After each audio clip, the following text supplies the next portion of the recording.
নমস্কার বন্ধুরা, হঠাৎ করেই উত্তপ্ত হয়ে উঠল ভারত বাংলাদেশ কূটনীতি। ভারতে আসার সিদ্ধান্ত বাতিল করলেন বাংলাদেশের প্রধানমন্ত্রী তারেক রহমান। কিন্তু নেপথ্যে কারণ কি? শুধুই কি শেখ হাসিনাকে ফেরত পাওয়ার দাবি, নাকি এর পিছনে জড়িয়ে রয়েছে আলোচিত ছাত্রনেতা ওসমান হাদি হত্যা মামলা? ঢাকা এখন স্পষ্ট দুটি শর্ত সামনে রেখেছে।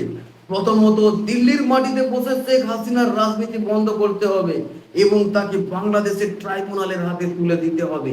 দ্বিতীয়ত, বাংলাদেশে হত্যাকাণ্ডের শিকার হওয়া প্রভাবশালী ছাত্র নেতা উসমান হাদির অভিযুক্ত ঘাতকরা নাকি ভারতে আত্মগোপন করে আছে, তাদের অবিলম্বে হস্তান্তরিত করতে হবে। এই দুই ইস্যুকে হাতিয়ার বানিয়ে ঢাকা এখন দিল্লির ওপর কূটনৈতিক চাপ তৈরি করছে।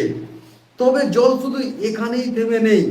এই দূরত্বের পুরো সুযোগ নিতে ময়দানে নেমেছে চীন ও পাকিস্তান। পাকিস্তানের রাওয়ালপিন্ডি চাইছে ঢাকার সঙ্গে সামরিক সমীকরণ বাড়িয়ে ভারতের পূর্ব সীমান্তে স্থায়ী চাপ তৈরি করতে।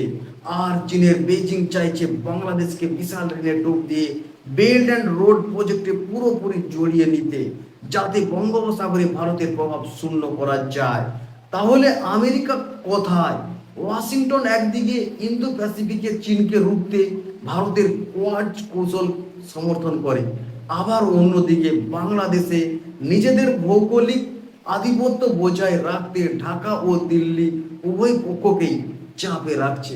অর্থাৎ শেখ হাসিনা ও হাদি ইস্যু এখন শুধুই অপরাধের বিচার নয়, এটি হয়ে উঠেছে আন্তর্জাতিক পাওয়ার গেম।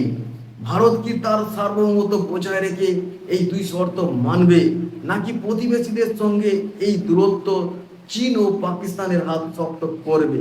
শেখ হাসিনা ও হাদি হত্যাকাণ্ডের এই জিওপলিটিক্যাল ককটেল কোন দিকে মোড় নেবে?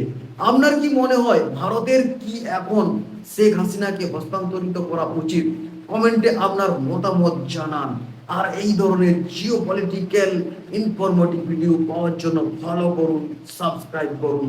জয় হিন্দ, বন্দে মাতরম।